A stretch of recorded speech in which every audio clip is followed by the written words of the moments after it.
pastor sudah dekat kamu. Saya mau jawab sedikit supaya kamu tidak rasa stres. Begini, ini kitab perjanjian lama, oke? Jangan kamu jawab kitab perjanjian baru. Kitab perjanjian lama, Yesus sangat minat, dia petik. Mungkin pastor beri satu jawaban. Nah, di antaranya adalah kitab Mazmur. Kamu tahu kitab Mazmur?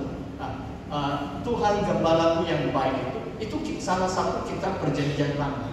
Tapi ada dua lagi.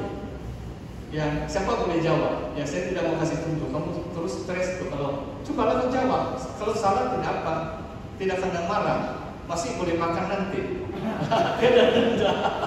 Lelaki bagaimana? Atau mana kamu ada itulah? Mungkin lama sudah kamu tidak baca buku pastor. Selalu saya uraikan itu. Tengok di sini pun ada dia punya hint sudah ini. Ada hint. Tengok nota ya. Ya saya. Wah, beri tepukan. Ya saya. Dan yang ketiga adalah kitab Ulangan. Jadi ada 3 kitab yang Yesus selalu petik. Kalau Lukas 4, dia mengatakan Roh Tuhan ada padaku. Roh Tuhan mengurapiku untuk beritakan berita baik dan sebagainya. Dia petik dari Yesaya 61. Dan selalu Yesus akan petik kitab Yesaya, Mazmur, dan Ulangan. Tapi memang ada beberapa kitab yang lain. Cuma inilah yang favorite. Inilah kegemaran Tuhan Yesus. Sebab kitab-kitab perjanjian lama ini Alkitab zaman Yesus. Zaman Yesus belum, jadi ada kitab perjanjian baru, kemudian baru ditulis. Itu yang saya coba jelaskan 3 minggu yang lalu kan, apa itu Alkitab, ada proses canonization. Saya harap kamu baca buku pastor, saya kasih kamu percuma, jangan kamu buang 2 ringgit itu. Tapi saya kasih kamu free, jangan kamu buang. Kamu baca, sebab sebenarnya Alkitab itu sangat penting supaya kamu ada dasar yang kuat.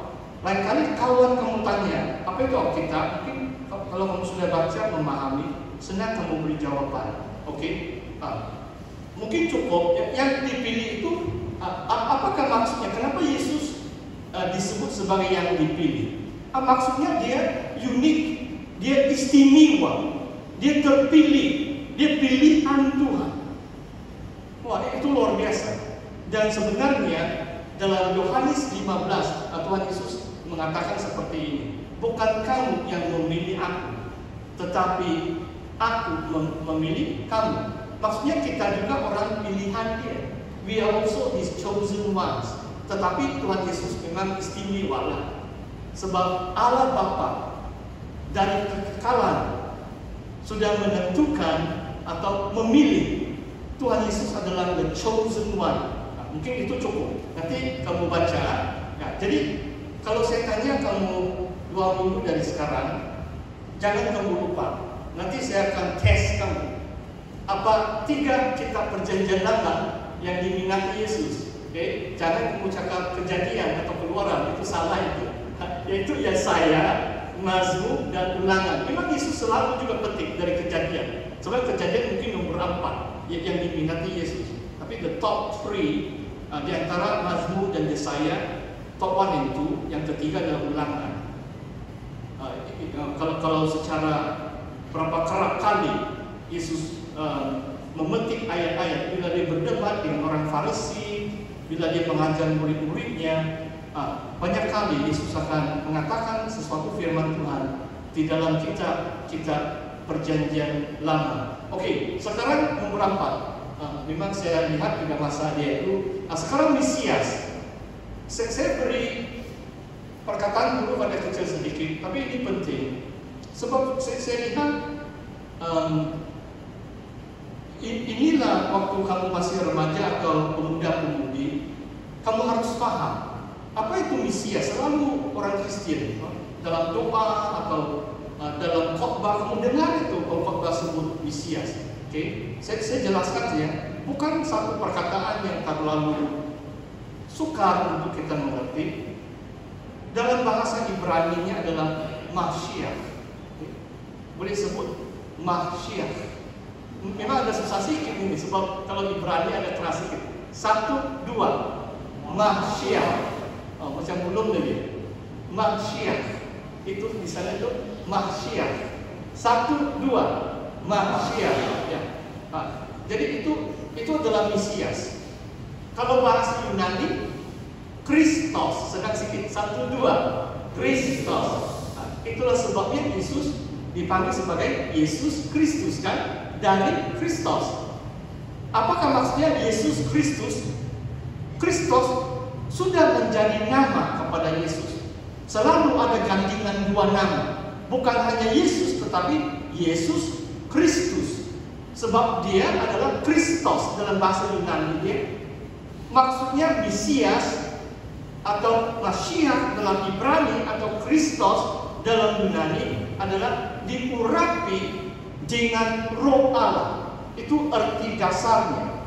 Diurapi dengan Roh Allah. Siapa yang tahu apa itu perkataan diurapi?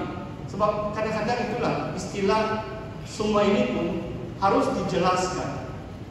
Maksudnya Tuhan mencurahkan, Tuhan memberi. Dalam Injil Yohanes bab 3, firman Tuhan mengatakan Allah, Bapa memberi Roh itu kepada anak tanpa batas. Maksudnya Yesus dipenuhi. Seluruh Roh Allah itu diurapi, dikuasai, dipenuhi. Saudara paham maksud saya? Ya, itulah maksudnya diurapi, maksudnya dipenuhi. Tuhan mencurahkan Roh-Nya. Yesus memiliki Roh Allah sepenuhnya. Manusia lain sekarang kita percaya kita dipenuhi Roh Kudus, tapi tidak sama seperti urapan yang ada pada Yesus. Dia memiliki Roh Allah tanpa batasnya. Itu ayat dari Yohanes bab yang ketiga. Without measure, God gave him the Holy Spirit without measure, tanpa batas. Maksudnya seluruhnya. Memang teologi itu mungkin mendalam, cuma saya harap kamu faham. Bila kamu dengar perkataan diurapi, maksudnya orang itu yang diurapi itu dipenuhi dengan Roh Tuhan. Roh Tuhan memberi kuasa. Itulah sebabnya Yesus dapat melakukan mukjizat, kan? Dan Yesus mengatakan, aku mengusir syaitan. Ada dua ayat. Satu mengatakan dengan jari Allah. Dan ada satu ayat mengatakan, aku mengusir syaitan dengan Roh Allah. Maksudnya sebab Yesus dipenuhi. Dia adalah Mesias. Dia ada yang diurapi Tuhan. Dia dapat melakukan mukjizat sebab kuasa Roh Kudus ada padanya. Dan sebenarnya sekarang sebagai orang percaya, kita juga dapat alami, mungkin tidak sehebat Yesus. So Yesus adalah anak Allah. Yesus tidak pernah melakukan dosa, tetapi janji Tuhan tetap sama untuk orang percaya. Bahkan dalam Yohanes 14 mengatakan, kamu akan melakukan pekerjaan-pekerjaan yang lebih besar. Wah, luar biasa. Tapi saya tidak mau ke sana. Cuma ini saya jelaskan saja. Bagaimana kamu paham sekarang diurapi? Bagaimana? Macam kalau kamu duduk nanti tidak paham, susah juga. Saya mau tanya dulu baju hitam. Ya. Apa nama? Sorry ya. Justini Juli. Justi. Ada singkatnya kan? Justi. Justi. Ya. Nah, coba kamu pegang mic. Coba kamu jelaskan apa yang kamu paham tentang Mesias. Yesus dipanggil sebagai Mesias. Kenapa? Yesus dipanggil sebagai Kristos. Sama saja itu. Mesias itu dari Ibrani, Mashiach. Kalau bahasa Yunani dia adalah Kristos.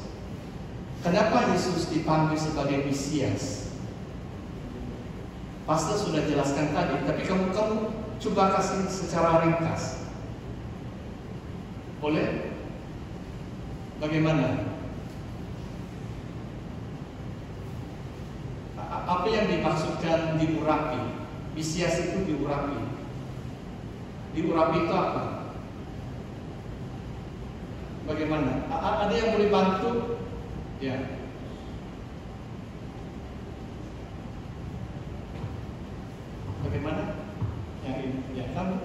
bagi tahu saya nama. Justin, kamu boleh bagi dia mikrofon. Sebut nama dulu.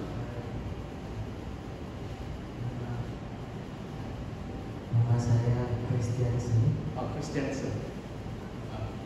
Jadi Yesus sebagai Mesias diurapi. Kenapa dia disebut sebagai Mesias? Apa jawaban kamu? Boleh jawab? Coba.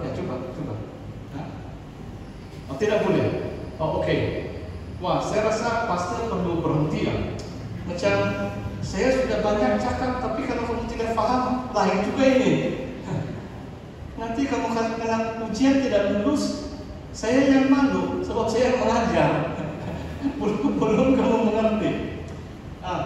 Mungkin saya perlu exticle buat ice breaker dulu. Misalnya saya rasa tegang betul ini. Nyanyi ke apa saja, supaya relax sedikit mas. Sedang mereka paham. Oke, pastor mau jawab tuh. Nanti saya saran kepada istri.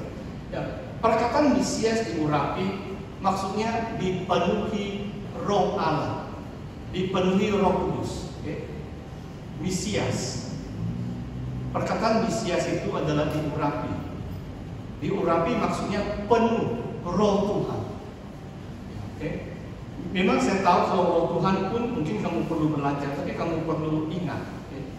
Sebab perkataan ini penting. Dan selalu kita sebutkan Yesus Kristus. Nanti kamu sebut Kristus, tapi tidak paham, susah juga kan? Sebab Tuhan mau kita mengenali Dia dengan pengetahuan, bukan hanya hafalan. Jadi secara umum senang saja kan? Mesias itu artinya yang diurapi adalah penuh roh. Dia Allah Bapa itu memberi rohnya. Dia memenuhi anaknya Yesus Kristus. Itulah sebabnya Yesus disebut sebagai Yesus Kristus. Kristus itu dari perkataan Kristos, Mesias, Mashiach dalam bahasa Ibrani. Boleh kan? Oh, saya rasa dalam kelas tunas remaja saya mau pikir dulu bagaimana buat ujian. Sebab nanti, saya pikir saya seronok sendiri, kamu semua paham, tidak paham pula. Saya perlu bincang dengan penentuan dulu ini. Haleluya. Oke, next itu. Coba kamu buat sesuatu dulu. Ya, mungkin. Terima kasih Pak. Oke, kita berang, kita ice breaking sekejap. Oleh karena kita dalam badan SOP yang tidak boleh berkumpul ramai-ramai, kita main satu game dulu. Belalang belatuk, kamu tahu itu? Belalang, kalau saya sebut belalang, kamu melupa? Tidak lah. Kalau saya cakap belalang, kamu berdiri. Kalau saya cakap belatuk, kamu duduk. Kan? Simpel saja arahannya. Sebab kita tidak boleh bedakan-dakan bahwa begini, SOP ini kan? Oke, testing. Ini uji untuk kita punya fokus kan? Belatuk. Nah, semua. Belatuk duduk, belalang berdiri. Belalang. Belalang. Oh, udah duduk. Belatuk. Belalang. Belatuk. Ada. Berdiri kah? Duduk ini. Oke, fokus. Belalang berdiri, belatuk duduk. Oke. Belatuk. Ada yang mau begini udah kan? Belalang. Belatuk. Belalang. Belatuk. Belatuk. Belalang. Belalang. Belalang. Belalang. Belatuk. Oke, tepuk tangan semua. Terima kasih. Terima kasih fokus.